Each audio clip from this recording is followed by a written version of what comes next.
ఈరోజు ఆదివారం ఆరాధన అండి. ఈరోజు 30వ తారీఖు. అంటే నవంబర్ 30వ తారీఖు. కాలం చాలా స్పీడ్‌గా మనకి వేగంగా ఎళ్ళిపోతుందనిపిస్తుంది. అప్పుడే మొన్న క్రిస్మస్ ఎళ్ళిందంటే మళ్ళీ రేపు 1 తారీఖు డిసెంబర్ వచ్చేసింది. కొత్త సంవత్సరం, నూతన సంవత్సరం కూడా ఎంతో వేగంగా వచ్చిందనిపిస్తుందండి. మన జీవితంలో కూడా అంతేనండి. పిల్లలు అన్నప్పుడు బాలురైపోతారు. బాలురుగా ఉన్నాం అనుకునే సమయానికి యవ్వనస్తులమైపోతాం.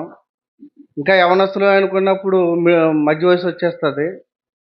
అలాగే మధ్య వయసు నుంచి అనేసరికి ఉత్తినే వృద్ధాప్యంలోకెళ్ళిపోతామండి. అంటే దేవుడు తన కాలాన్ని అలాగే నడిపించేస్తున్నాడండి.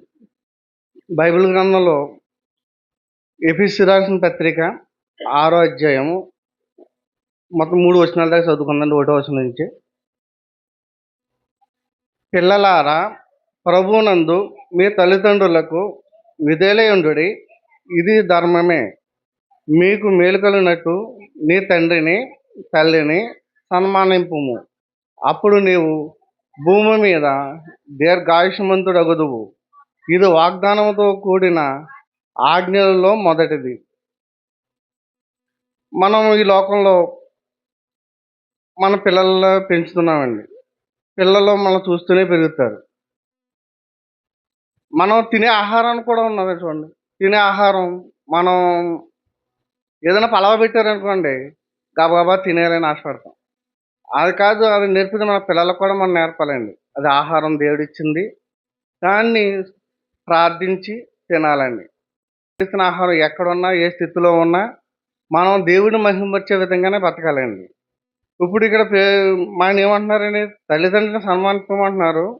మనం అందరం కూడా దేవుడి పిల్లలమండి. మనమందరం కూడా వృద్ధాప్యులైనా, పిల్లలైనా, పెద్దవారైనా మనం అందరూ దేవుడి పిల్లలతోనే సమానం. ఇక్కడ మనం మనుషుల కింద ఉన్నప్పుడే మన పిల్లలు అసహ్యించుకొని మనల్ని ఇబ్బంది పెడుతుంటే, మరి మనం దేవుడి పట్ల మనం ఎలా ఉన్నామండి? దేవుడి పట్ల మనకు కూడా చూస్తాడు కదండీ ఆయన.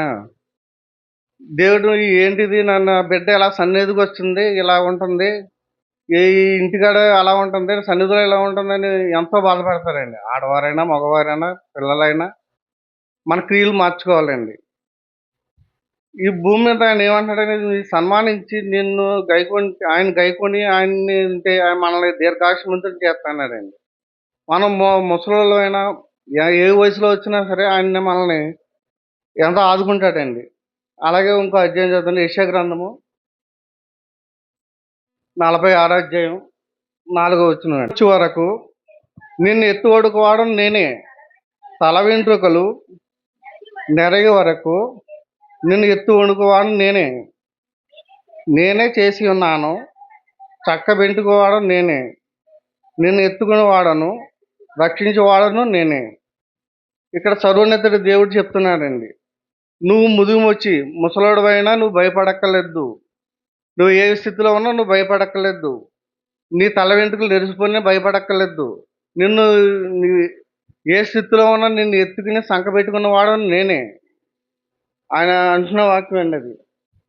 కానీ మరి ఆయన చెప్పినది దేవుడు చెప్పాడు యెషయా గారి ద్వారా. కానీ ఆయన ఆజ్ఞలను అనుసరిస్తున్నామా లేదా ఎవరికారు పరిశీలించుకోవాలండి. అంటే మనం ఎంత సంపాదించినా, ఏది చేసినా, ఏది మనం పట్టుకెళ్ళలేమండి. అది ముదిమి వచ్చే వరకు ముద్దాడి నేను సంకబెట్టుకున్నానంటే ఎంత ధన్యత అండి. ఆయన్ని ఎత్తుకుని అంటే ఎంత వయసొచ్చినా నిన్ను ఎత్తుకుని తిప్పుతానని చెప్పాడండి దేవుడు. అలాగే మా చెప్పదలుచుకున్నదేంటంటే, మా అమ్మ మహిమ కుమార్ తెలుసు కదండీ! ఆవిడ ఇంచుమించు లాస్ట్ నిద్రించే సమయానికి సంవత్సరంన్నర ఆవిడ మంచం మీదే ఉందండి. ఆవిడ ఎలా ఉందంటే, శరీరం వీపు మీద బెజ్జాలు పడిపోయి, సట్టల్లో బెజ్జాలు పడిపోయి, దుర్వాసనొచ్చింది. కానీ ఆ స్థితిలో మేము ముగ్గురు కొడుకులైనుండి మేము ఏ సేవ చేయలేదండి. భర్త మా నాన్నగారు కూడా ఏమీ చేయలేదు. కానీ నా భార్య జీవమణి చేసింది. మా రెండో మరదలకు కరుణ, సజీవమణి. ఆళ్ళు దేవుడిని నమ్ముకున్న బిడ్డలు గాబట్టి, ఆవిడని చాలా మా మరీ వాసన దూరంగా ఉండేవాళ్ళమండి మేము. ఈళ్ళో చాలా మందికి తెలుసు. కానీ ఆవిడ ఏమీ చేయలేదు. కానీ ఈ మాట విన్నప్పుడు నాకు అలా చెప్పాలనిపించింది. ముదుమొచ్చే వరకు ముద్దాడతానంటే కొడుకులు చేయకపోయినా, భర్త చేయకపోయినా కోడల రూపంలో దేవుడు ఆవిడకి సేవ చేసే అదృష్టాన్ని ఈళ్ళకిచ్చారు. వాళ్ళు గ్లౌజులు తొడుక్కొని, ఆ వాసన భరించలేక మాస్కులు కట్టుకొని చాలా సపర్యలు చేశారండి ఆవిడకి. తినిపించేవారు. ఆ స్థితి నాకు అర్థమైంది. ఈ ముద్దుమొచ్చే వరకు దేవుడు ఇంత భాగ్యాన్ని ఇస్తాడా? ఈ మా కన్న కొడుకులు అందరూ వదిలేసినా గాని దేవుడు మనల్ని ఏదో రూపంలో ఎవరో ఒకళ్ళ ద్వారా సేవ చేయించుకునే అదృష్టాన్ని ఇస్తాడా? అని చెప్పాలనిపించిందండి. మన దేవుడు నమ్ముకున్నవాడు మహాశక్తిమంతుడండి. అలా ఆవిడ నిద్రించే సమయానికి మేము ముగ్గురం కలిపి నీట్‌గా స్నానం చేపిచ్చి, ఇదే ఆదివారం రోజు ఆవిడ మరి నిద్రలోకెళ్ళిందండి ఆవిడ. నేను ఈ సన్నిధికొచ్చి ఎళ్ళిపోయేటప్పుడు ఆవిడ వచ్చి మా ముగ్గురు కోడళ్ళు, ముగ్గురు కొడుకులుండి స్నానం చేపిచ్చి ఎళ్ళామండి. ఆ స్నానం చేపిచ్చి ఎళ్ళిన వెంటనే ఆవిడ నిద్రలోకెళ్ళిపోయిందండి. ఆ సమయం గుర్తుకొచ్చిందండి. ఈ వాక్యం చదివిన వెంటనే ఇది దేవుడు ఇంత భాగ్యవంతుడిచ్చాడు. ముదిమొచ్చే వరకు నువ్వు ముసలోడివైనా, ఏ స్థితిలో ఉన్నా ఆయనని నమ్ముకుని, ఆయన మీద నమ్మకం ఉంచి, మనం ఆయన వారమైతే ఆయన ఎన్నడూ విడవడండి. ఈ కొద్ది అవకాశం దేవుడికి వందనాలు తెలియజేసుకుంటూ, ఈ కొద్ది మాటలు ముగిస్తున్నానని ప్రార్థన చేసుకున్నాను.